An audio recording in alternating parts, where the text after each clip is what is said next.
Bonjour à tous, aujourd'hui 20 mai 1506, il y a 500 ans à 2 jours près, un anniversaire complètement oublié, la mort de celui qui a découvert l'Amérique, Christophe Colomb. Je crois que cette terre dont vos Altesses ont ordonné la découverte sera immense. Et je suis convaincu que là est le paradis terrestre. Lettre de Christophe Colomb au roi et à la reine d'Espagne.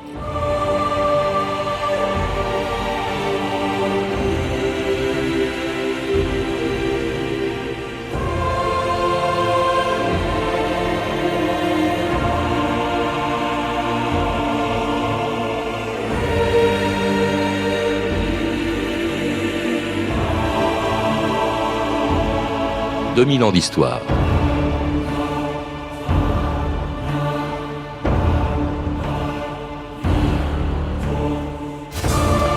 En mettant le pied sur une petite île de l'archipel des Bahamas, le 12 octobre 1492, Christophe Colomb ignorait, dit-on, qu'il venait de découvrir un nouveau continent. Et parce qu'il est mort sans le savoir, on a donné à l'Amérique un autre nom que le sien. Mais si personne aujourd'hui ne sait ce qu'a fait au juste Amerigo Vespucci, pour que l'Amérique porte son prénom, tout le monde sait que c'est à Colomb que l'on doit la plus importante des grandes découvertes. Celle qui a fait entrer son nom dans l'histoire et le monde dans la Renaissance. Mais la gloire qu'il cherchait, Colomb ne l'aura jamais connue. Le jour de sa mort à Valladolid, le 20 mai 1506, il était abandonné et méprisé par les Espagnols pour lesquels, 14 ans plus tôt, il avait lancé un défi insensé pour l'époque. Atteindre la Chine par l'ouest, à travers un océan dont tout le monde ignorait alors l'étendue. La mer Océane peut être traversée. Sénat Colomb, combien de temps durerait ce voyage, selon vous? 7 semaines. 6 pendant la saison des Alizés. En admettant que vous traversiez cet océan et que vous réussissiez à gagner l'Asie, que ferait l'Espagne dans ces contrées? Du négoce, votre Excellence. Si l'on en croit Marco Polo, le royaume de Chine est l'un des plus riches du monde. Là-bas, le plus modeste des édifices est couvert d'or. Y a-t-il que cela qui vous intéresse? L'or? Non. J'apporterai à ces gens la parole divine et j'en ferai de bons et loyaux sujets de Castille et d'Aragon. Au lieu d'un simple royaume, l'Espagne deviendra un empire. Je dis qu'on peut rallier l'Asie par l'ouest. Et je vous le prouverai.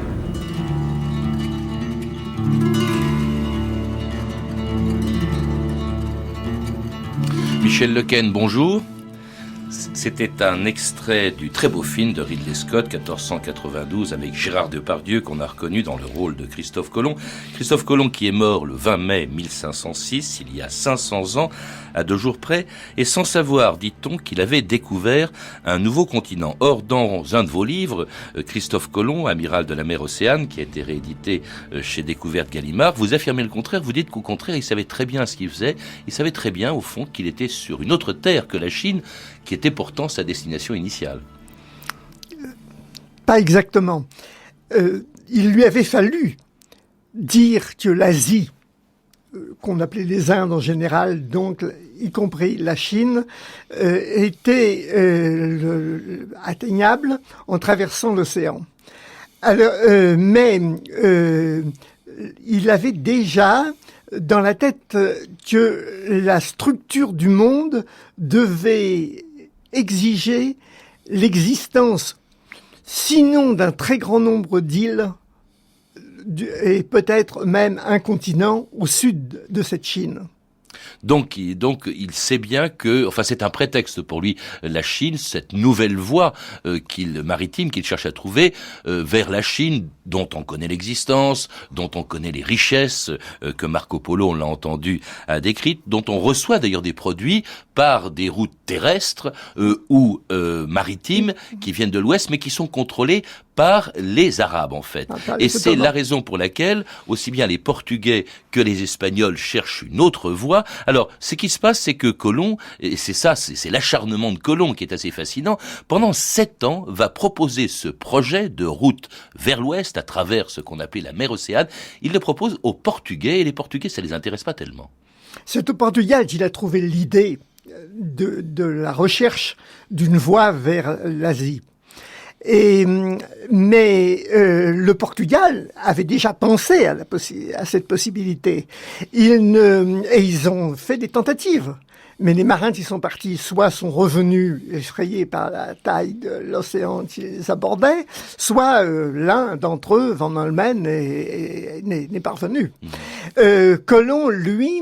Alors du coup, il faut le rappeler, vous le rappelez d'ailleurs, les Portugais vont tenter une route en longeant les côtes occidentales de l'Afrique et en passant, ce qui sera fait d'ailleurs quelque temps après Colomb, en passant par le sud de l'Afrique, c'est-à-dire une route maritime vers l'est. Ils l'ont jalonné depuis presque un siècle déjà, n'est-ce pas, sous l'égide d'Henri Davies, dit le navigateur. Et si le roi Jean II de Portugal refuse le projet de Colomb, c'est en particulier qu'il pense que atteindre les Indes en passant, en faisant le tour de l'Afrique est la voie la plus sûre. Et dans une certaine mesure, il a eu raison, puisqu'en 1498, 10 ans après que Bartholoméo Dias a franchi le cap de Bonne-Espérance, qui était d'abord le cap des tempêtes, et il est arrivé aux Indes véritables avant les Espagnols, bien sûr. Alors, comme le projet de Colomb n'intéresse pas les Portugais, celui-ci se rend alors en Espagne en 1484 ou 1485, on ne sait pas exactement, pour aller proposer son projet donc et ses services aux Espagnols auxquels il pose des conditions exorbitantes.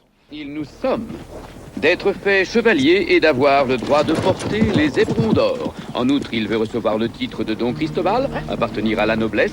Ce titre devra par la suite s'étendre à toute sa descendance. Que veut-il encore? Il devra être nommé grand amiral de la mer Océane, vice-roi des Indes occidentales, gouverneur de toutes les îles ou de toutes les terres découvertes ou à découvrir par lui. Qui plus est, il demande à recevoir 1/10 de toute richesse ou monnaie, pierres précieuses, perles, métaux, épices et de toute autre source lucrative acquise sous sa juridiction. Nous avons examiné vos propositions avec le plus grand souci, Seigneur Colomb, mais elles sont excessives. Vous voulez maintenant que moi je prenne tous les risques tandis que vous en aurez le profit? Non.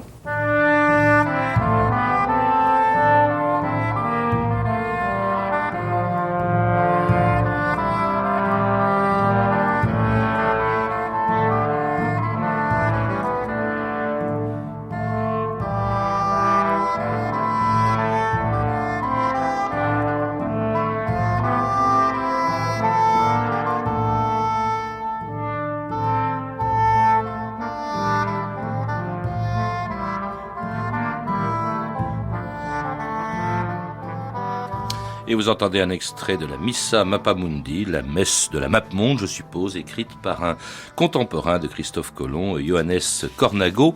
Alors, Christophe Colomb, on l'a entendu, a imposé aux Espagnols, vous le rappelez, Michel Lequesne, des conditions qui étaient vraiment exorbitantes. C'est pas tellement ça, d'ailleurs, pour lesquels ils ont un peu traîné des pieds, c'est parce que le projet paraît insensé. À l'époque, on ne sait même pas du tout ce qui se trouve sur cette mer Océane, quelle est la distance qui la sépare de l'Asie ou d'un autre continent.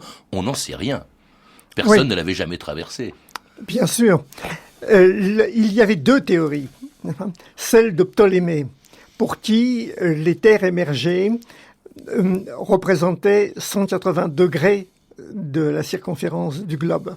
Et Ptolémée, c'était la plus haute autorité du temps. Mais une autre autorité, plus ancienne, celle d'Aristote, disait que l'océan était étroit.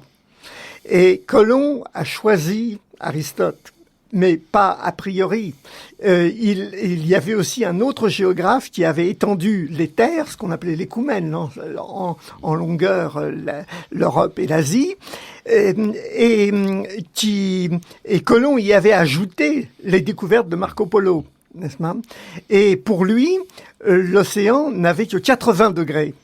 Et il appuyait son assurance sur son expérience de marin, sur ce qu'il avait trouvé comme bois flotté, etc. Enfin, toutes ces expéditions de toute sa vie au Portugal. Il y a eu des expéditions, on l'a su finalement bien après, il y a eu les Vikings qui seraient arrivés 500 ans avant Colomb sur le continent américain. Alors cela dit, ce projet de Colomb, le roi et la reine d'Espagne, Isabelle et Ferdinand, l'acceptent. Alors c'est en 1492 au moment précis où ils viennent de chasser les derniers musulmans d'Espagne. Est-ce qu'il y a un lien entre les deux, Michel Lequesne, entre l'accord qu'il donne à Colomb et cette reconquista qui se termine? Oui, le lien, c'est que il fallait pour les rois en avoir fini avec l'unité de leur royaume, n'est-ce pas? Et de ce fait, toute cette longue reconquista, l'achèvement de la reconquista, les avait mis en retard par rapport au Portugal quant au voyage de découverte importante pour le négoce. Donc ils veulent rattraper le Portugal. Au sujet de l'or, il faut dire que on ne peut comprendre tout l'ensemble de ces problèmes si l'on ne sait pas que l'Europe était en manque d'or pour son activité économique croissante. Alors il n'y a pas que ça, il y a aussi la volonté de convertir des peuples nouveaux, en tout cas c'est peut-être un prétexte. C'était secondaire. Alors, il reçoit donc l'accord du roi et de la reine d'Espagne, Colomb, il quitte le port de Palos le 3 août 1492, atteint les Canaries, et à partir desquelles donc tout est inconnu, il quitte les Canaries début septembre, et alors les marins, on le conçoit, moi c'est ce qui me fascine le plus quand je relis cette aventure, c'est que on imagine leur angoisse. Aujourd'hui, quand on traverse l'Atlantique, on sait où on va. On sait qu'on va atteindre l'Amérique si on parle si on part d'Europe ou d'Afrique, ou inversement. Là, on ne savait rien. Et cette angoisse a même provoqué, je crois, des risques de mutinerie, Michel Lequesne. Oui, ça n'est pas allé jusqu'à la mutinerie grâce à la grande autorité de Pinson, l'associé de Colomb, qui lui avait une grande autorité parce qu'il était un grand armateur de Palos, n'est-ce pas? Mais malgré tout, l'inquiétude était très grande. Et jusqu'au moment où Colomb, en désespoir de cause, a dit accordez-moi encore 3 jours. Et au terme de ces 3 jours, ils sont arrivés à Guanahani. On est complètement perdus. Tout ce qu'on peut faire, c'est aller de l'avant. La terre est là. La terre est proche. Écoutez-moi, un jour viendra où partout on parlera du courage des premiers hommes qui franchirent cet océan et en revinrent. Et ce jour-là, vous pourrez leur dire « J'étais sur la Pinta, j'étais sur la Nina et sur la Santa Maria. »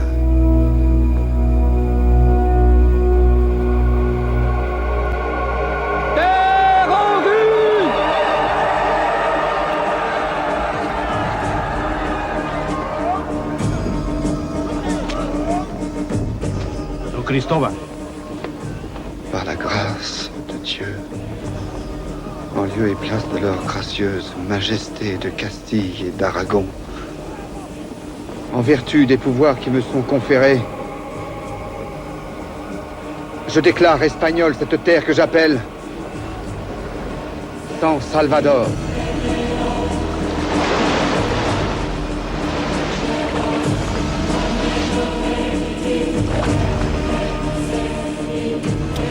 Et c'était l'arrivée de Christophe Colomb en Amérique le 12 octobre 1492, une des dates les plus importantes de l'histoire, beaucoup plus importante que l'île sur laquelle il est arrivé, Michel Lequesne. On sait, je crois, aujourd'hui, mais on a longtemps hésité, où il était exactement arrivé.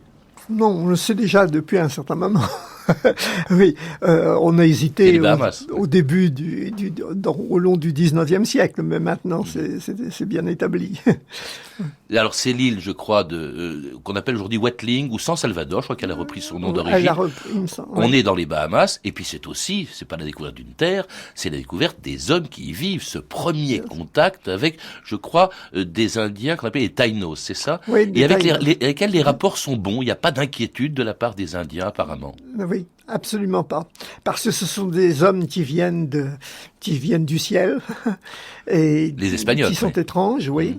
Et les rapports sont bons et même ils en attendent une aide par rapport aux Caraïbes. Qui attendent une aide de qui? Ah, c'est les Indiens. Par rapport aux Caraïbes, effectivement, qui sont un autre peuple qui va donner son nom d'ailleurs à toutes les îles de cette région des Antilles. Alors, très vite, il s'aperçoit qu'il est sur une île, donc il n'y a toujours pas de continent, etc. Oui. Et il va caboter comme ça pendant 4 mois sur plusieurs îles des Bahamas. Il va atteindre, je crois, la côte nord de Cuba, et puis ensuite le sud, si mes souvenirs sont bons, le nord de Haïti, de l'actuelle île de Haïti. Là, ils vont s'installer. Enfin, il va y avoir un accident. D'ailleurs, je crois que c'est la Santa Maria, dont vous dites d'ailleurs, Michel Lequesne, qu'elle ne s'appelait sans doute pas la Santa Maria. Certainement pas. Le bateau fait naufrage et Christophe Colomb va partir. Mais il y a eu ça a été difficile quand même, ce qui s'est passé là. Oui, ça a été un drame, effectivement, parce que ils étaient fort loin, et c'était le plus gros bateau, Sanao, comme il l'appelait.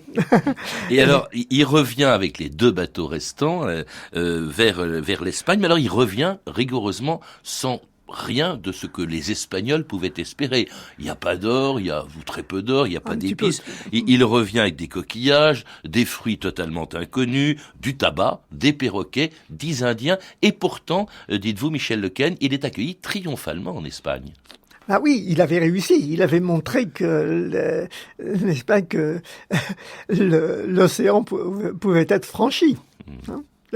Il semblait avoir eu raison. Alors, du point de vue des penseurs du temps, des gens savants, il y a tout de même eu des hésitations. Ce sont des îles, n'est-ce pas? Ce sont des îles.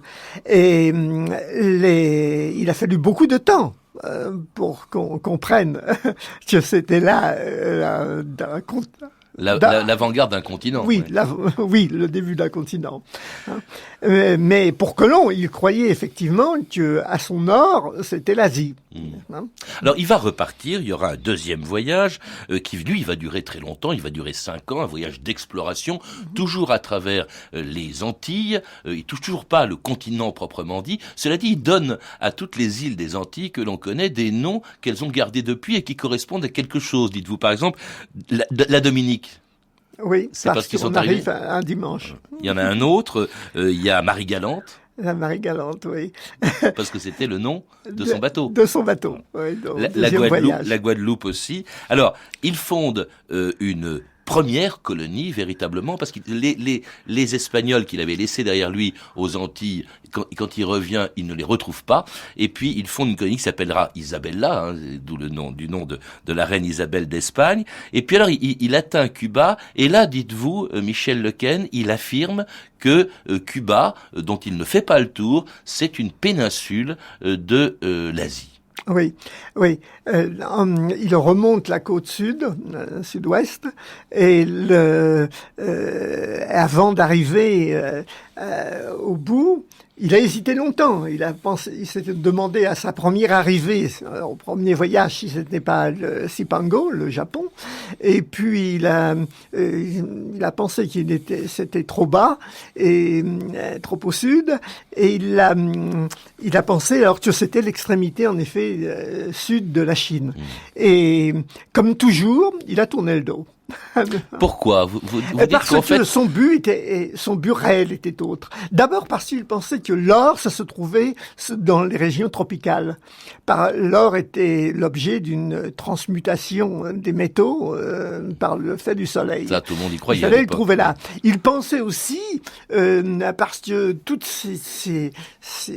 sa documentation était extraordinairement hétérogène, que c'était dans cette région que le roi Salomon avait envoyé ses flottes qui rapportaient des trésors, n'est-ce pas? Et donc il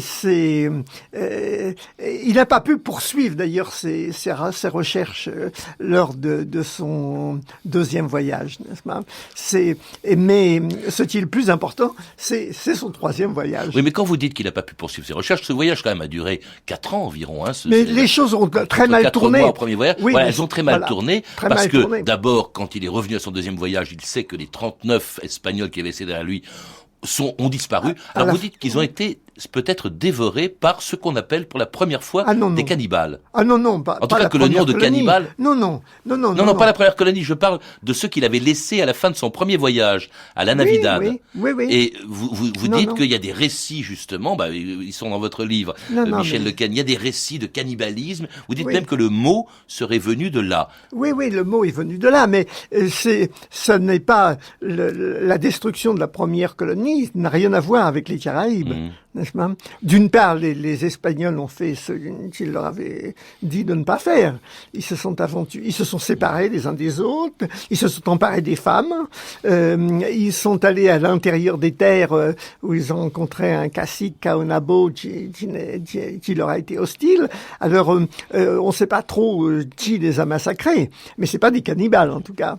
En tout cas, les rapports se tendent, ils se tendent encore plus à l'issue du deuxième voyage, effectivement, au point d'ailleurs que finalement les colons avec lesquels il est venu, qu'il a installé à Isabella, eh bien, ne sont pas enthousiastes et commencent à reprocher justement à Christophe Colomb l'aventure dans laquelle il les a embarqués.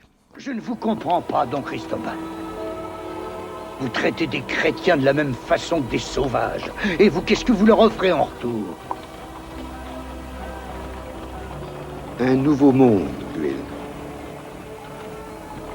Personne n'en veut. Si ce n'est vous. Il n'y a pas que moi. Regardez ces hommes. Ils pourraient repartir pour l'Espagne, voir leur famille. Mais ils restent. Ils veulent quelque chose de neuf. Un monde nouveau. Voilà maintenant 4 ans que nous sommes ici. Nous sommes restés ici pendant 4 ans parce que nous avons cru à vos promesses. Mais nous n'avons trouvé ni or, ni votre soi-disant paradis. Vous avez échoué. Signore Colombo. Et c'était un autre extrait de 1492 de Ridley Scott. C'est vrai qu'à bien des égards, Michel Lequesne, ça paraît être un échec. D'abord, la colonisation est désastreuse. Les rapports sont épouvantables entre les Indiens et les Espagnols. Il n'y a pas d'or, en tout cas pas autant d'or que l'on pouvait compter. Il n'est pas arrivé en Chine. Et pourtant, vous le dites, Michel Lequesne, il a le sentiment d'avoir découvert quand même un nouveau continent alors qu'il croyait y être. Non, il n'en sera sûr qu'après son troisième voyage. Là, il touche le continent, effectivement. Oui. Le Venezuela. Il arrive à l'embouchure de l'Orénoque et il comprend que il écrit, n'est-ce pas? On a le texte. Que c'est un monde immense qui s'étend au sud. Ça, c'est sa certitude. Mais lui, il n'a jamais eu le sentiment d'avoir échoué, n'est-ce pas? Et non plus, la colonisation est un échec d'abord, n'est-ce pas? Mais la découverte, elle, est une réussite. Et puis il y a le fait qu'au même moment, en 1498, les Portugais trouvent enfin, vous l'avez dit tout à l'heure, cette voie vers les Indes, et c'est celle qui va compter en premier lieu, plus que la traversée de l'Atlantique. En tout cas, son crédit s'effondre en Espagne, où il est arrêté, mis au fer, remplacé par un autre gouverneur, et il meurt en 1506, presque oublié, au point d'ailleurs que c'est à un autre que Colomb que l'on emprunte le nom du Nouveau Monde qu'il avait découvert. Par la grâce de Dieu et de votre majesté bienfaitrice, un nouveau continent vient d'être découvert et revendiqué au nom de la couronne d'Espagne, en l'an 1492. La voie la plus sûre vers le nouveau continent est désormais clairement déterminée. Ouest car sud-ouest, pendant 750 lieues jusqu'à Saint-Domingue. L'Espagne, par la grâce de votre majesté, a maintenant confirmé aux yeux de toute l'humanité l'existence d'un nouveau monde. Le premier à découvrir ce continent fut un marin mandaté par votre majesté. Son nom, Amerigo Vespucci. Et c'est Amerigo Vespucci qui donnera son nom, plutôt son prénom, à la découverte de Colomb. En fait, c'est en France que l'on a donné son nom à l'Amérique, Michel Lequesne, à partir du nom de Vespucci. Oui, dans les Vosges. À Saint-Dié. Oui, à Saint-Dié. Mais Amerigo Vespucci, je dis en passant, c'était pas un marin. Il n'a pas découvère, en tout cas. Il n'a rien découvert. C'est Colomb qui l'a fait, c'est à lui, évidemment, que l'on pense. Non, le nom, d'ailleurs, d'Amérique s'est fixé nettement plus tard. Mais la raison qui a fait qu'on a nié à Christophe Colomb sa découverte, elle a deux causes. La première, matérielle. Les conventions de Santa Fe lui accordaient tellement de droits que s'ils avaient été appliqués, il aurait été plus riche que tous les rois de l'Europe réunis. Et d'où un procès qui a duré 30 ans après sa mort. Mais une autre cause, c'est que les textes où il écrit qu'il a découvert un monde nouveau, ils sont restés dans les archives de l'Espagne jusqu'à la fin du XVIIIe siècle. En tout cas, c'était forcément à lui qu'on pense quand on pense à la découverte de l'Amérique pour le meilleur, ce qu'elle a apporté, évidemment, à l'ancien monde, à l'Europe. Tout de même, encore un mot sur Américo Vespucci. Non, parce qu'on n'a pas beaucoup de temps, excusez-moi. Mais aussi, je voulais évoquer le pire, c'est-à-dire, évidemment, le destin des Indiens qu'il a rencontrés. Merci en tout cas, Michel Lequesne, d'être venu nous rappeler cette histoire à l'occasion du 500e anniversaire de la mort de Colomb, le 20 mai 1506. On se quitte comme d'habitude avec notre générique qui est plus que jamais de circonstance, puisque comme souvent les auditeurs nous le demandent, eh bien, ce générique est tiré du film 1492, donc Christophe Colomb de Ridley Scott, une musique de Vangelis intitulée Light and Shadow, et un film disponible en DVD chez Gaumont. Vous êtes l'auteur du livre, je le rappelle, Michel Lequesne, Christophe Colomb, amiral de la mer Océane, édité chez Gallimard dans les collections découvertes, et également, plus récemment écrit, Christophe Colomb contre ses mythes, publié chez Jérôme Millon. Toutes ces références sont disponibles par téléphone au 32 30, 34 centimes la minute ou sur franceinter.com. C'était 2000 ans d'histoire, à la technique Philippe Duclos, Sandrine Laurent, documentation Claire Tesser, Claire Destacan et Mathieu Ménossi, une réalisation de Anne Kobilac. Demain, dans 2000 ans d'histoire, la Bible contre Darwin, un extraordinaire procès qui a bouleversé les États-Unis il y a 80 ans, le procès du singe.